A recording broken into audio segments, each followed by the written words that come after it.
Hace 2 semanas que prediqué por la mañana, dejé el tercer punto de la predicación y esta mañana voy a predicar ese tercer punto que me dejé. Si me puedes poner, Nico, por favor, esa predicación de hace 2 semanas. Vamos a ir al libro a los Efesios. Pablo escribe a los Efesios con muchas cosas que decir.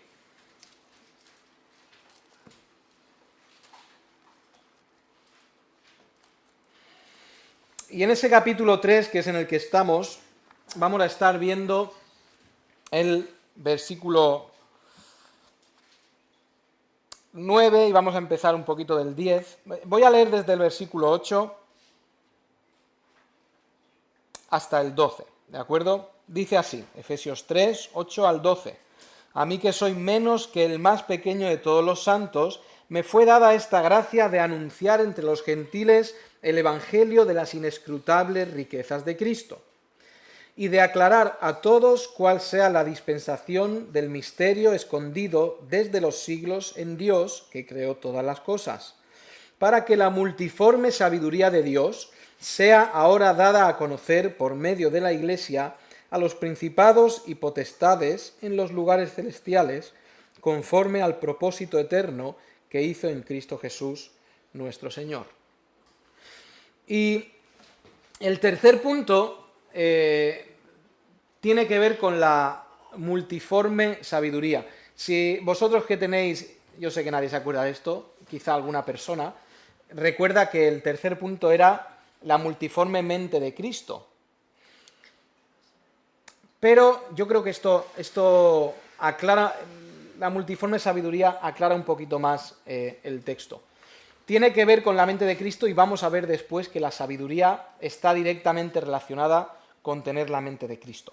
Pero hace 2 semanas hablamos de errores que se han hecho a través de la historia en cómo se administraba la Iglesia, errores de decir esto era así y esto tiene que ser así siempre. Por ejemplo, mencioné a los cuáqueros, o a los cuáqueros, como queráis decir, que ellos dijeron hay que vestir así, hay que ir así por la vida y esto sí se puede hacer, esto no se puede hacer, y ellos se han quedado atascados en el tiempo viviendo de la forma que se vivía hace 200 años. Y mencioné varios ejemplos más de errores y queríamos responder cómo se debe administrar una iglesia. Después hablé de la administración multiforme y comenté que si todas las iglesias fueran iguales alrededor del mundo, pues se podría poner una forma de que todas las iglesias funcionaran. Cuando tú vas no sé si tienes esta costumbre, no sé si es buena o es mala, cada uno podrá decidir, pero si tienes la costumbre de ir a McDonald's, Burger King, cualquier cadena de estas, es interesante que todas funcionan igual, vayas donde vayas en el mundo. Todas funcionan igual. Ya sabéis que está todo cronometrado, cuántos pepinillos te tienen que poner, cuántas lechugas, cuánto tomate, todo eso está contado, medido y se hace igual aquí que en la China. Y se hace igual aquí que en cualquier país nórdico. Porque una empresa ha dicho esto tiene que ser así y esta es la forma correcta de hacer las cosas. Con la iglesia no puede pasar eso.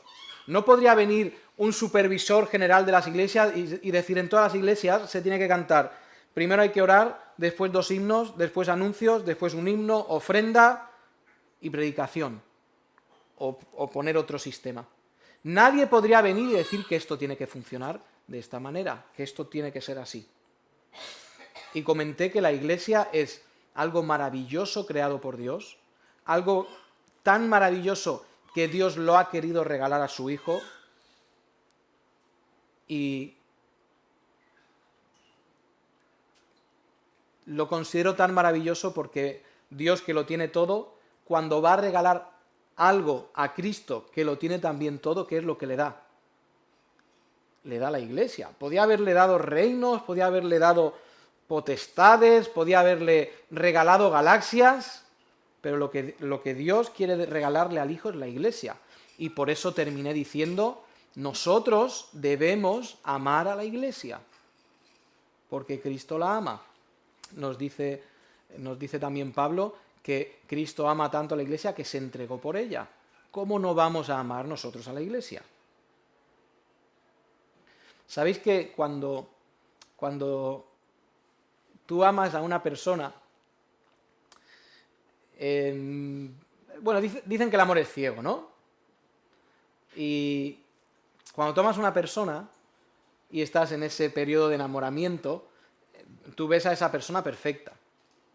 Da igual que tenga una verruga aquí, da igual, no ves la verruga, ves lo hermosa que es esa doncella o ese zagal.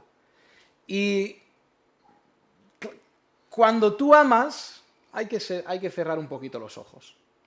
Y sabéis que con la iglesia es igual. Cuando tú amas a la iglesia, al principio no, quizá no, pero con el tiempo vas a ver las imperfecciones de la iglesia. Pero el que ama a la iglesia, ¿qué es lo que hace?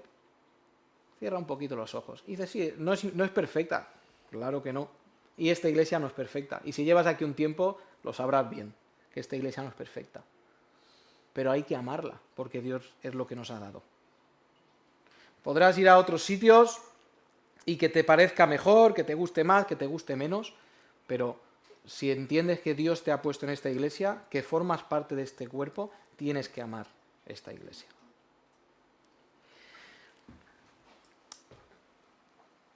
Y dejé en el aire la pregunta cómo se administra la iglesia. Si la iglesia es algo tan multiforme que no sabemos cómo manejarlo, que en cada lugar del mundo es diferente, que en cada época de la historia es diferente, ¿cómo se maneja?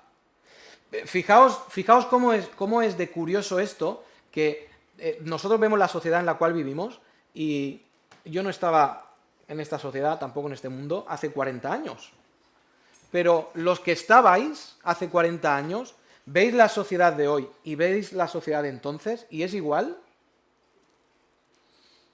Pues yo diría que muy poquito tiene que ver. Entonces, fijaos, en 40 años, ¿cómo han cambiado las cosas? Que la iglesia de hace 40 años no puede gestionarse igual que la iglesia de ahora. Y voy a aclarar aquí varias cosas, porque los principios espirituales son los mismos. No ha cambiado la Biblia, no han cambiado los principios espirituales. Pero la forma de hacer las cosas es necesario que cambie, porque la sociedad es distinta.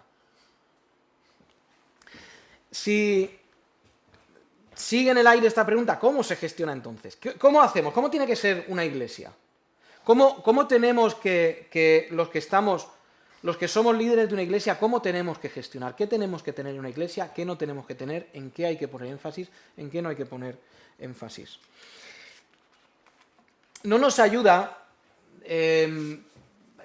Tú puedes ir a una universidad cristiana a hacer la carrera de Biblia, seguramente harás, como yo hice en el Instituto Bíblico de Elche, una asignatura que era eclesiología, que era cómo funciona la iglesia. Si haces una carrera universitaria, pues te darán muchísima más información. Quiero hablar tan rápido que no puedo hablar. Venga, voy a hablar más despacio.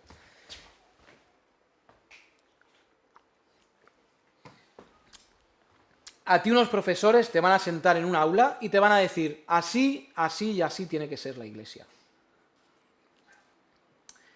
Vas a coger, o podrías ir a una biblioteca, a una librería cristiana, coger diccionario de Gruden, Millar Erickson, Ryrie, MacArthur, quizá los mejores diccionarios, Jamieson, Fawcett, Brown también, todos estos diccionarios, que te dirían cómo tiene que ser la iglesia. ¿Pero funcionaría? ¿Puede ser que un hombre que escribe desde China le diga a un español cómo tiene que ser la iglesia? ¿Puede ser que un americano le diga a un español cómo tiene que ser la iglesia o que un francés le diga a un sudafricano cómo tiene que ser la iglesia?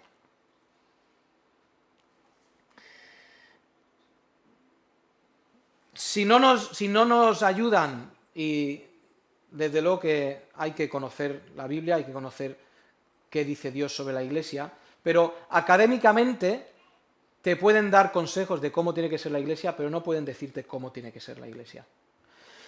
Nosotros vamos a los libros del Nuevo Testamento, donde la iglesia existe, y sabéis que no es un compendio teológico las cartas del Nuevo Testamento.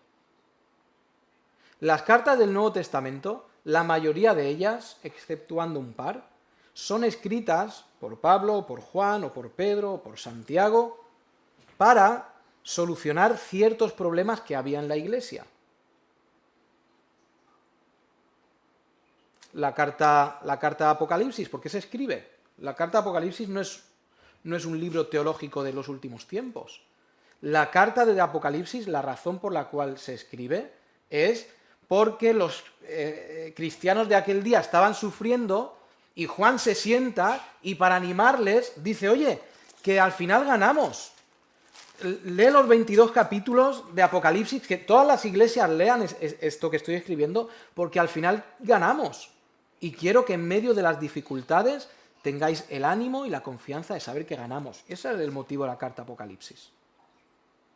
¿Cuál es el motivo de la carta a los Efesios?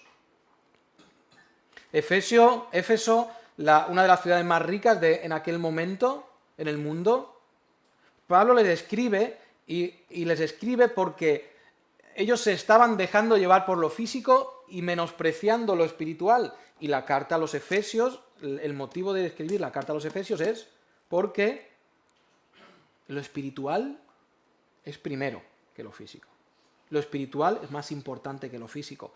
Y se lo tenía que dar a una sociedad que era rica. Por eso la carta a los Efesios a nosotros nos encaja muy bien. Porque nosotros vivimos en una sociedad rica, en una sociedad próspera, la cual te dice lo material es lo primero. Y nosotros tenemos que coger lo que Pablo dice y entender que lo espiritual es lo primero. Fijaos que como las cartas están escritas para solucionar ciertos problemas, hay un montón de cosas que no dicen. La carta a los Corintios. ¿Os acordáis que los de Cloé dan aviso a Pablo de todo lo que estaba ocurriendo mal? Entonces van también, creo que es Estefanas, esto lo digo de memoria, pero también van a visitar a Pablo contándole de los problemas en Corinto. Y la carta a los Corintios, si os dais cuenta, Pablo está diciendo todo el rato, respecto a esto que me dijisteis, esto, respecto a esto que me dijisteis, esto, respecto a esto que me dijisteis, esto. Y eso es toda la carta a los Corintios. Pablo solucionando ciertos problemas. Las cartas no son compendios teológicos y Dios no quería darnos compendios teológicos.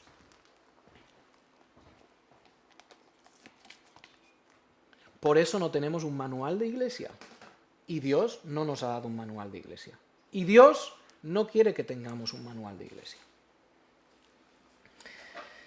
Nosotros no basamos tampoco lo que debe ser la iglesia hoy en día en lo que ocurrió en el libro de los Hechos. En el libro de los Hechos tienes una iglesia que está naciendo, una iglesia que es muy joven y una iglesia que aplicaba los principios espirituales de cierta manera. Nosotros tenemos que coger esos principios espirituales y aplicarlos como nosotros debemos aplicarlos en el siglo XXI. Pongo un ejemplo muy sencillo. En aquella iglesia naciente en el libro de los Hechos, ¿os acordáis que tenían todo cómo? Tenían todo en común. El principio espiritual es satisfacer las necesidades de los santos. ¿Cómo se aplicaba ese principio espiritual en aquel entonces? Pues tenerlo todo en común. Hay muchos grupos que dicen, tenemos que ser como en el libro de los Hechos. Tenemos que volver a las raíces del cristianismo y ser exactamente como la iglesia en el libro de los Hechos. ¿Sí? ¿Quieres ser así? Sospecho que no quieres tener todas las cosas en común. Y los grupos que quieren ser como en el libro de Hechos no tienen todas las cosas en común. Y es que Dios no es lo que nos ha dicho. El principio espiritual es satisfacer las necesidades de los hermanos.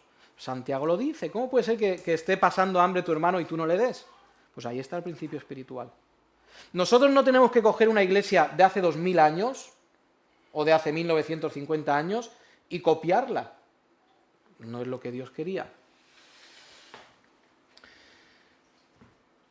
La Iglesia tampoco puede ser como nosotros queramos que sea. Yo he dicho esto muchas veces sobre el pastor. Dios no te da el pastor que tú quieres, sino probablemente el que necesitas. Yo he dicho esto en varias ocasiones, pero también se aplica a la Iglesia. Igual Dios no te ha dado la Iglesia que tú quieres, te ha dado la Iglesia que tú necesitas. Dios no te ha dado igual los padres que quieres, deberías quererlos. Igual no te ha dado los padres que quieres, pero igual te ha dado los padres que necesitas. Nosotros no podemos hacer de la Iglesia lo que nosotros queramos. Los líderes de una Iglesia no pueden coger la Iglesia y hacer lo que ellos quieran, porque tampoco es lo que Dios nos enseña, porque la Iglesia es ¿de quién? Es de Cristo, no es nuestra. Nosotros no podemos hacer las cosas como queramos.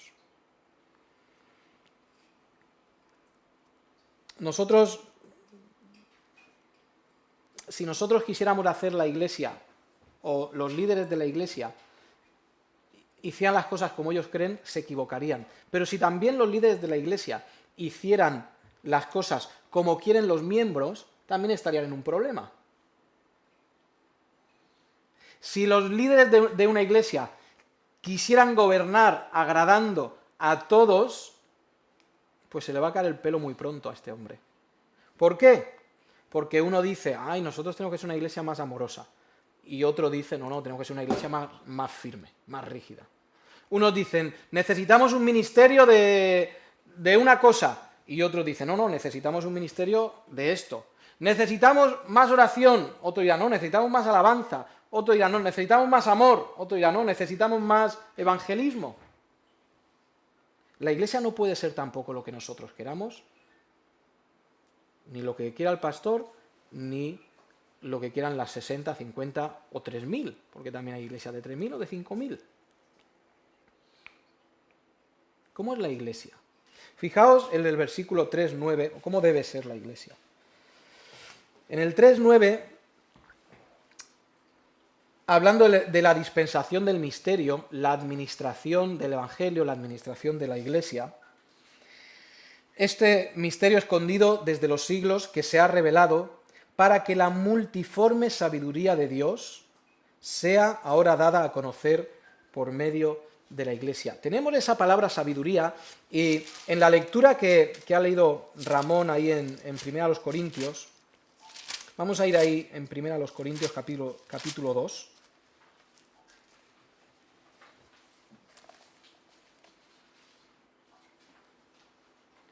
En este principio del capítulo hay una palabra que se repite mucho.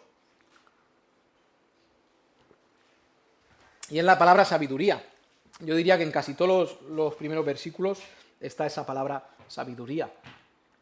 Y nos habla de la sabiduría que viene de Dios. Un cuerpo como es la Iglesia, tan multiforme, solo hay una forma de gestionarlo y administrarlo. ¿Y es cómo? Con la sabiduría de Dios.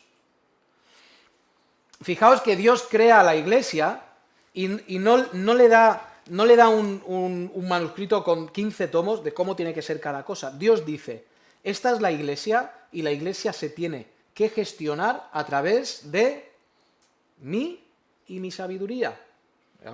Hablando Dios. Dios dice, la Iglesia se gestiona desde mi sabiduría. Yo digo cómo se gestiona la Iglesia. Yo digo cómo se gestiona no la Iglesia universal. Todos formamos parte, todos los que creemos en Cristo, formamos parte de una Iglesia universal. La hermana Alba, que está con nosotros, es hermana nuestra por pertenecer a la Iglesia universal. No es miembro de nuestra Iglesia. La amamos y la queremos porque es hermana nuestra en Cristo, pero no es parte de nuestra Iglesia. Pertenecemos todos a esta Iglesia universal. La sabiduría de Dios se aplica a cómo se gestiona cada iglesia local.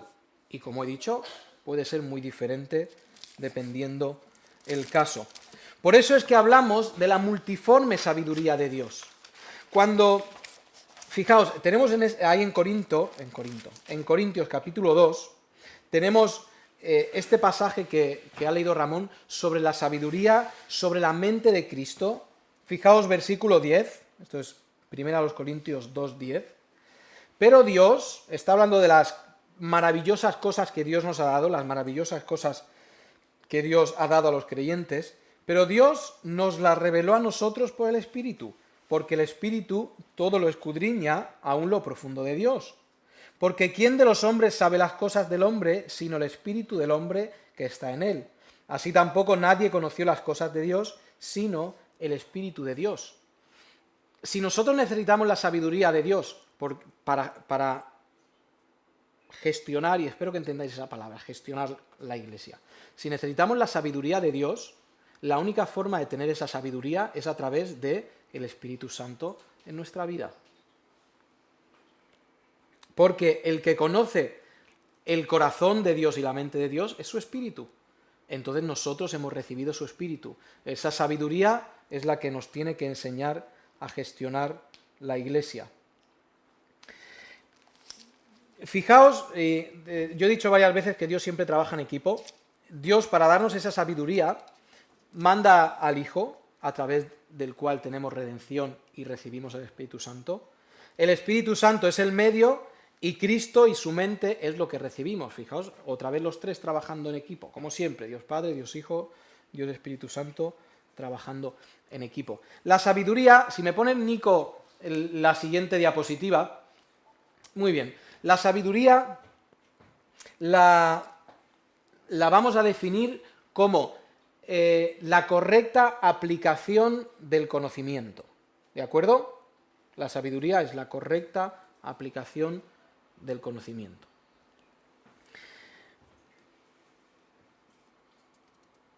¿Quieres ser sabio? Muy bien. ¿Emilia quiere ser sabia? Sí, yo también quiero ser sabio.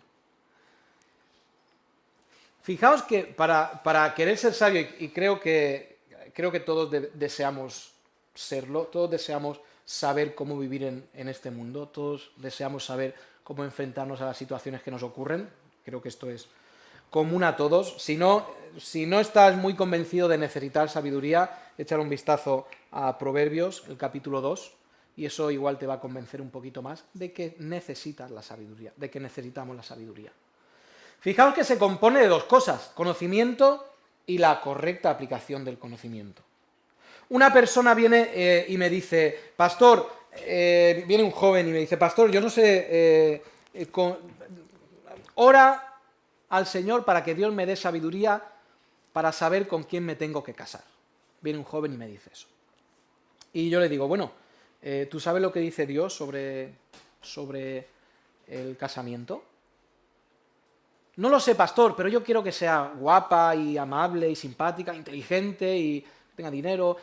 Y yo le vuelvo a preguntar, ¿pero tú sabes lo que dice la Biblia? No. Sin conocimiento, Dios no va a dar sabiduría. Viene una mujer y me dice, viene y me dice, pastor, yo quiero sabiduría para poder educar a mis hijos. Oh, mira, eso está muy bien. ¿Tú sabes lo que dice la Biblia sobre la educación de los hijos? No, pero el presidente del AMPA, ¿el AMPA existe todavía? ¿Sí? Asociación de Madres y Padres de Alumnos. Vale, el presidente del AMPA me ha dado un libro que es súper bueno para educar a mis hijos. ¿Sabes cuánta sabiduría de Dios hay para ti? 0. Fijaos una cosa. En la aplicación de la sabiduría, eso depende totalmente de la comunión con Dios y de la cercanía con Dios. Depende totalmente de eso. Por lo cual, tener sabiduría depende de que Dios te la conceda. Entonces eso vamos a decir que está un poco en el tejado de Dios. Eso está un poco en el lado de Dios. Tú debes pedirla, tú debes clamar, tú debes estar en comunión con Dios. Entonces Dios te da sabiduría. Pero eso está en la parte de Dios. Pero hay una cosa que está en nuestra parte, que es ¿qué? El conocimiento. Una persona que quiere sabiduría para vivir y no sabe lo que dice la Biblia sobre ciertos aspectos, no quiere sabiduría. O no quiere sabiduría, o es tan necio de no darse cuenta que la palabra de Dios da unos principios para vivir. Imaginaos, y esto es llevar a un lado muy equivocado esta predicación, yo digo, bueno, o alguno dice, vale, Israel dice que no hay normas fijas para la Iglesia, que todo tiene que ser sabiduría de Dios, pues vale, pues guardamos la Biblia, no la estudiamos y solamente clamamos por sabiduría y que Dios nos la dé. Y eso sería necio, eso sería absurdo. Para nosotros vivir de la forma correcta, para nosotros administrar la Iglesia de la forma correcta y nuestras vidas, primero debemos tener el conocimiento. ¿Y el conocimiento sabes cómo se adquiere? Con una palabra que a nosotros no nos gusta. O igual te gusta, igual más o igual menos. Y es trabajo. Trabajo. ¿Cómo se adquiere el conocimiento? Uy, mira, ha sido un día muy largo, son las 12 de la noche, uy, no he leído la Biblia. Voy a leer un salmo. Y lees un salmo y en el tercer versículo, ¿qué ha pasado? Que ya ves todo negro, porque estás durmiendo. Y tu vida va corriendo así de un día a otro, de un día a otro, de un día a otro, y no sabes nada de la Biblia. O no sabemos nada de la Biblia. Y luego clamamos, Dios, es que ha venido un problema en mi vida y no sé cómo solucionarlo. Evidentemente que no sabes, porque no has trabajado. Y no has adquirido el conocimiento. Cuando adquieres conocimiento, cuando trabajas, y además tened en cuenta que aquí está el factor de la sabiduría de Dios. Cuando Dios te ve trabajando, cuando Dios te ve con el pico dándole aquí, va a decir, este hombre de verdad quiere saber lo que digo, quiere hacer mi voluntad, a este hombre le doy sabiduría. Y Dios es tan maravilloso que cuando Dios ve esa voluntad en nosotros, aunque nosotros no tengamos todo el conocimiento, sí podemos llegar a ser muy sabios. Yo lo he dicho en alguna ocasión, la persona más sabia que conozco no es la persona que más conocimiento tiene de la Biblia. Y esto parece un poco paradójico, pero es una persona que teme a Dios, que quiere hacer su voluntad y que estudia, y no sabe tanto como otros. Pero cuando tú hablas con él, o ella, lo voy a dejar así en incógnito,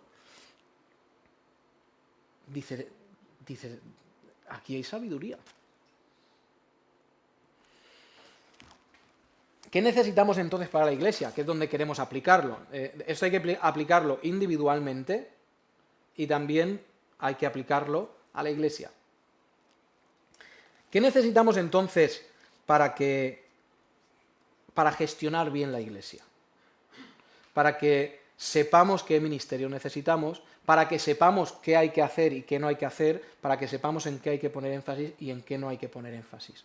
En primer lugar, necesitamos conocimiento de la palabra. Voy primeramente a reducirlo al grupo de los líderes de la Iglesia.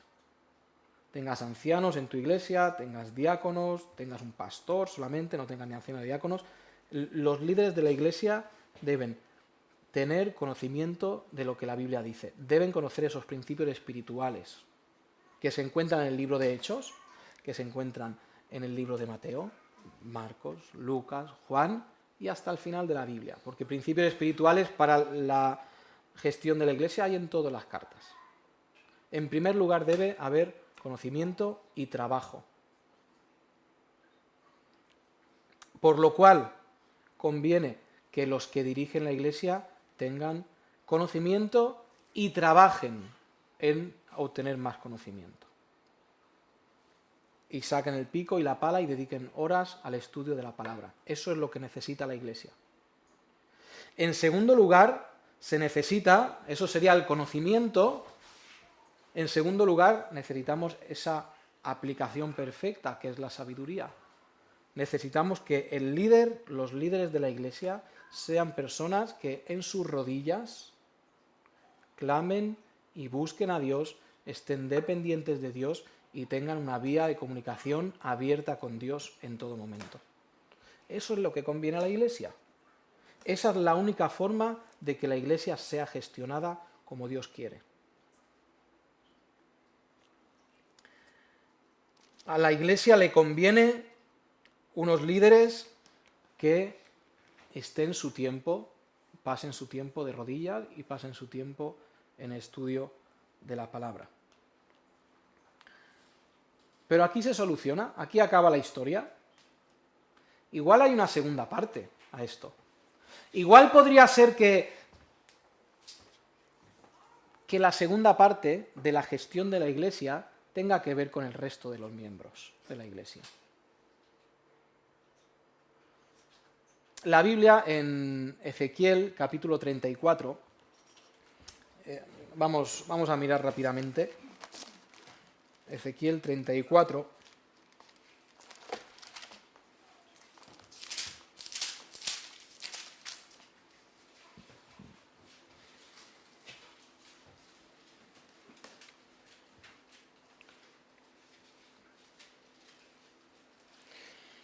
Dios está haciendo aquí una acusación directa contra los líderes de Israel y usa la palabra pastores. Fijaos, desde el versículo 1, este es Ezequiel recibiendo profecía de Dios. Vino a mí palabra de Jehová diciendo: Hijo de hombre, profetiza contra los pastores de Israel, profetiza y di a los pastores: así ha dicho Jehová el Señor, hay de los pastores de Israel que se apacientan a sí mismos. ¿No apacientan los pastores a los rebaños? ¿No es lo lógico que los pastores apacienten a los rebaños? Pues no es lo que está ocurriendo. Coméis la grosura, y está hablando aquí a los pastores, coméis la grosura y os vestís de lana, la engordada degolláis, mas no apacentáis a las ovejas. No fortalecisteis las débiles, ni curasteis la enferma, no vendasteis la perniquebrada, no volvisteis al redil la descarriada, ni buscasteis la perdida, sino que os habéis enseñoreado de ellas con dureza y con violencia. Y andan errantes por falta de pastor, y son presa de todas las fieras del campo, y se han dispersado. Anduvieron perdidas mis ovejas por todos los montes, y en todo collado alto, y en toda la faz de la tierra fueron esparcidas mis ovejas, y no hubo quien las buscase, ni quien preguntase por ellas. Por tanto, pastores, oíd palabra de Jehová. Vivo yo, y siempre que Dios dice vivo yo, está diciendo, tan ciertamente como que yo vivo, va a ocurrir esto. Vivo yo, ha dicho Jehová el Señor, que por cuanto mi rebaño fue para ser robado, y mis ovejas fueron para ser presa de todas las fieras del campo, sin pastor, ni mis pastores buscaron mis ovejas, sino que los pastores se apacentaron a sí mismos y no apacentaron mis ovejas, por tanto, oh pastores, oíd palabra de Jehová, así ha dicho Jehová el Señor, y lo dejo ahí, lo podéis leer en casa, el veredicto contra los pastores.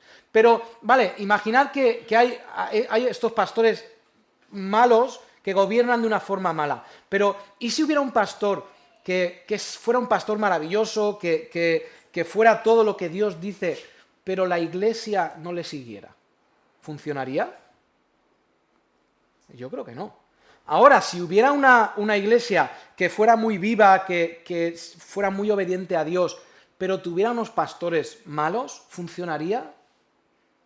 No, y seguramente con el tiempo echarían a esos pastores y Dios pondría otros. Pero necesitamos, para que la Iglesia funcione, unos líderes sabios, con conocimiento, con sabiduría, y unas ovejas ¿cómo? Con conocimiento y con sabiduría. Esto aplica también a las ovejas. Tú dices, hombre, es que mi iglesia no funciona. ¿Funcionas tú? Hombre, es que en mi iglesia no hay amor. ¿Amas tú? Es que en mi iglesia no hay oración. ¿Oras tú? Es que en mi iglesia no hay unión. ¿Tú estás haciendo por unir? Es que en mi iglesia, es que en mi iglesia, es que en mi iglesia. Y debe funcionar en los dos lados, conocimiento y sabiduría. Eso es la mente de Cristo que encontramos en 1 Corintios 2:16, el último versículo que ha leído antes Ramón. Eso es la mente de Cristo. La mente de Cristo significa el conocimiento y la aplicación correcta del conocimiento. El creyente tiene que tener la mente de Cristo. Esto significa que cada vez más piensa como Cristo. Esto significa a la misma vez que si 60 personas piensan igual, van a llegar a una misma conclusión, ¿no?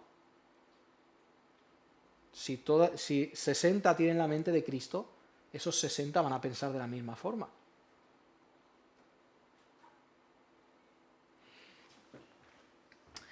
¿Cómo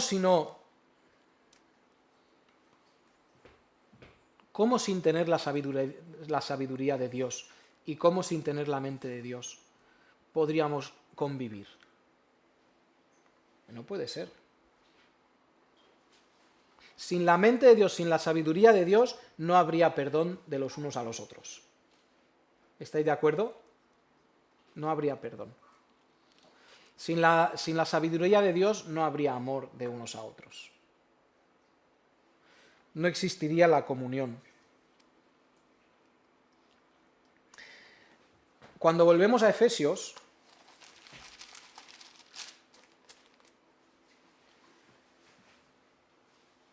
tengo que decir que la jugada maestra de Dios, lo más maravilloso de estos versículos, no lo he dicho todavía, y es Dios haciendo sus jugadas. Dios siempre hace las jugadas perfectas.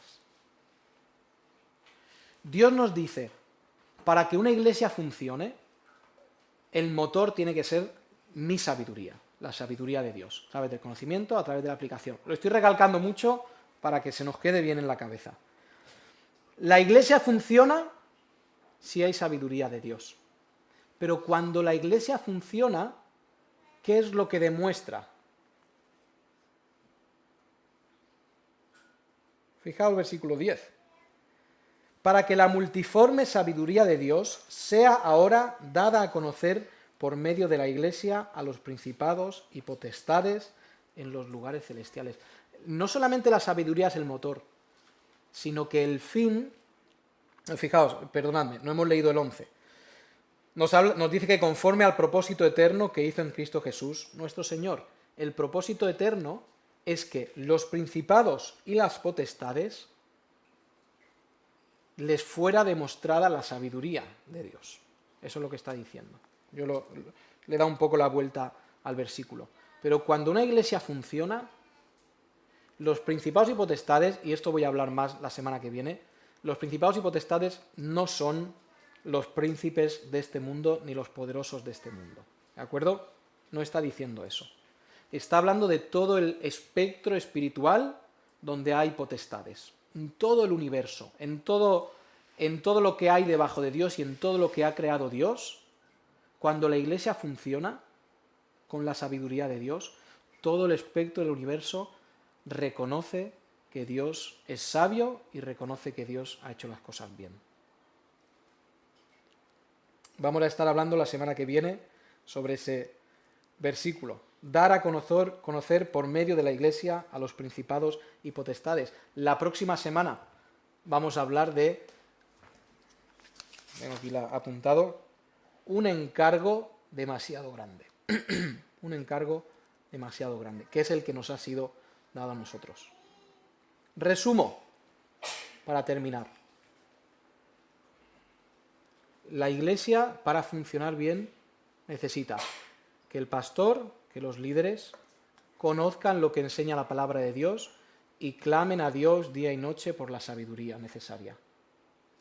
Y en segundo lugar, la iglesia, para funcionar, necesita que el resto de miembros, el resto de asistentes, estén estudiando a Dios, conociendo los principios de Dios y de la misma forma clamando a Dios día y noche por esa sabiduría.